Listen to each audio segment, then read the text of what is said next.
काही पदार्थ असे ना कुरकुरीतच छान वाटतात. तुम्ही आत्ताच आवाज ऐकला असेल आणि तुम्हाला कळलं पण असेल की आपल्याला कुठली रेसिपी बनवायची आहे. खूप अशी टेस्टी मेदूवडे आणि त्यासोबत अगदी रेस्टॉरंट स्टाईलचा छानसा सांबार.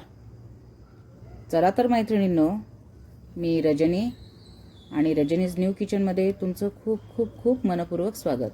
आज आपण बनवणार आहोत मेदूवडे आणि त्यासोबत छानसा सांबार.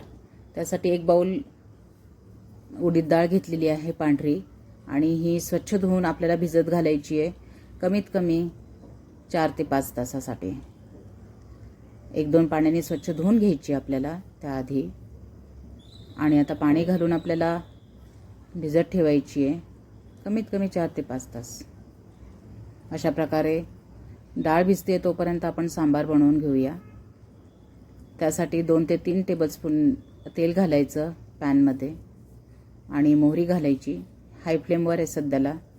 2 मिरचीचे तुकडे, त्यानंतर 10-12 कढीपत्ते आणि ह्या 4 ते 5 सुक्या लाल मिरच्या. त्यानंतर 1/4 टीस्पून मेथीदाणे आणि 2 मीडियम साईजचे हे स्लाइस केलेले कांदा. हे सगळं छान आपल्याला परतून घ्यायचं आहे. हिंग घालते आहे 1 टीस्पून. हिंग अतिशय महत्त्वाचं इन्ग्रेडियंट्स आहे सांबारामधलं, न चुकता घाला अगदी. आणि ही जी सांबार पावडर घालते मी 2 टीस्पून. ही रेडीमेड आहे. आणि 2 टीस्पून घालायचा आहे सांबार मसाला. हा सुद्धा रेडीमेडच आहे. छान आता परतायचं. फ्लेम ही आपली मीडियम आहे.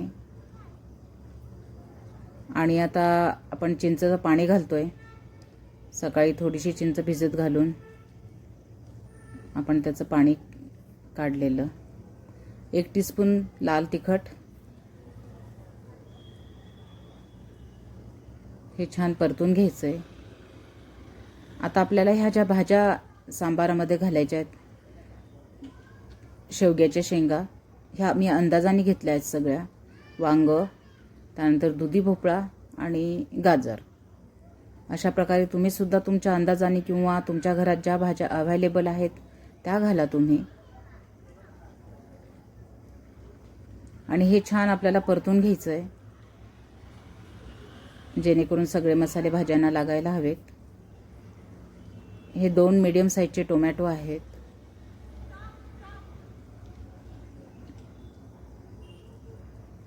तुम्ही बघू शकता आपल्या भाज्या किती सुंदर दिसत आहेत.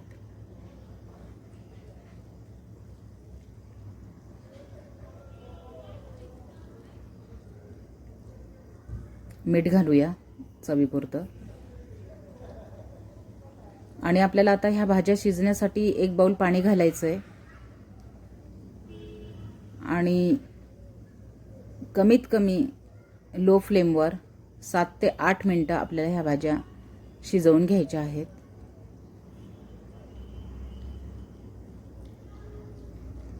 त्यावर झाकण ठेवायचं, फ्लेम लो करायची आणि 7 ते 8 मिनटं आपल्याला. आता तुम्ही बघू शकता मधूनच थोडंसं आपण झाकण काढलं आहे. आणि हा जो कांदा मी अगदी स्क्वेअरमध्ये कापलेला आणि प्रत्येक त्याची पेटल्स वेगळं केलेलं, अगदी पाकळी ना पाकळी अशा प्रकारचा आपल्याला एक मीडियम साईजचा कांदा कट करून घालायचा आहे. आणि परत आपल्याला शिजायला ठेवायचे की जेणेकरून ह्या सगळ्या भाज्या आपल्या शिजायला पाहिजे. तुम्ही बघू शकता 7 ते 8 मिनिटांनंतर आपल्या भाज्या छान शिजलेल्या आहेत. सगळ्या भाज्या शिजलेल्या आहेत.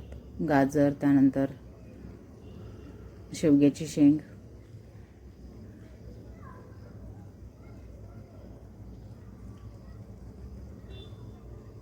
आता ही डाळ, 1 बाउल भरून डाळ आहे बॉईल केलेली, उकळवून घेतलेली आपण शिजवलेली डाळ, ही घालायची आहे. आणि त्याच वाटीने आपल्याला 1 वाटी पाणी घालायचं. छान मिक्स करायचं आहे सगळ्या गोष्टी.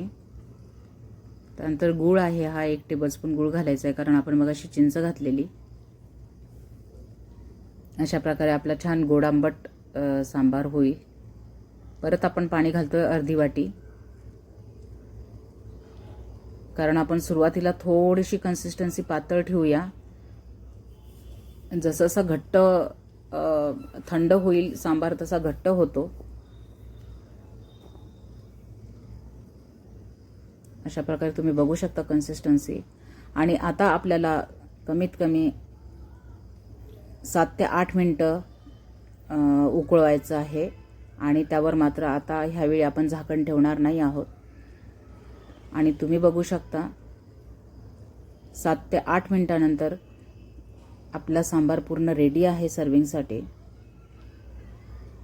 खूप मस्त झाला आहे, कलरसुद्धा छान आलेला आहे, सगळे मसाले त्यात पडलेले आहेत. आता आपण वडे बनवायला घेऊया. त्यासाठी ही आपली डाळ 4-5 तासानंतर छान भिजलेली आहे आणि आपल्याला ही वाटून घ्यायची आहे डाळ. डाळ वाटताना अगदी थोडंसं पाणी घाला, जास्त पाणी घालू नका. आणि आपल्याला ही जी डाळ आहे वाटलेली ही एकाच डायरेक्शनने छान फेटून घ्यायची आहे. कमीत कमी 4 ते 5 मिनटं आपल्याला फेटायला लागणार आहेत. जसं आपण फेटू तशी तशी डाळ हलकी होईल, त्याचा रंगसुद्धा बदलेल आणि तेवढेच आपले जे वडे आहेत ते कुरकुरीत होतील, बाहेरून आणि आतून सॉफ्ट. अशा प्रकारे थोडंसं जड जाते फेटताना, तेव्हा 1 टेबलस्पून पाणी घालायचं. आता आपली डाळ फेटून झाली की नाही त्यासाठी एक टेस्ट आहे. वाटीत पाणी घेऊन त्यात थोडासा गोळा तोडून टाकायचा. जर तो फ्लोट असेल तर आपली डाळ झालेली आहे आणि आपला तो गोळा फ्लोट झाला. अशा प्रकारे आपली डाळ झालेली आहे. आता आपण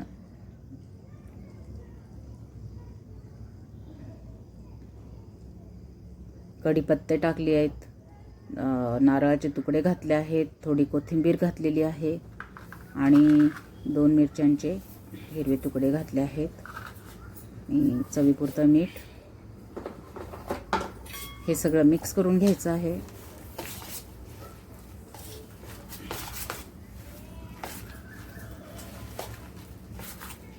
कारण ज्यावेळी आपण वडा खातो त्यावेळी दाताखाली जो तुकडा येतो ना ओल्या नारळाचा, एकदम टेस्टी लागतो.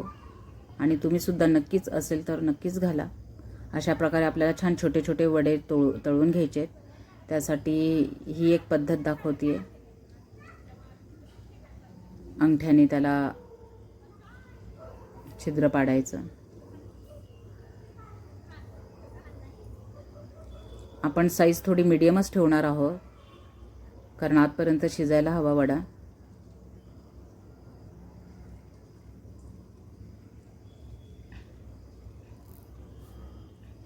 तेल हे मीडियमच, फ्लेम पण मीडियम आणि तेलाचं टेम्परेचर पण मीडियमच लागेल.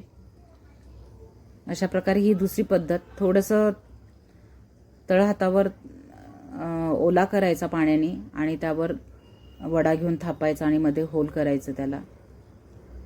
ते सुद्धा छान आकार येतो त्याचाही सुद्धा आणि पटापट होतात. असे 2-3 प्रकाराने आपण दाखवू शकतो. बऱ्याच वेळा रुमालावर सुद्धा तुम्ही थापू शकता आणि ती पण एक पद्धत आहे.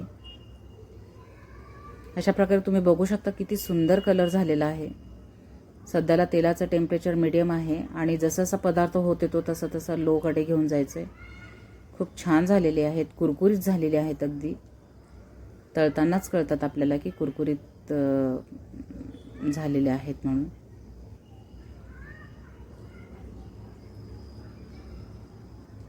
तुम्ही बघू शकता आपले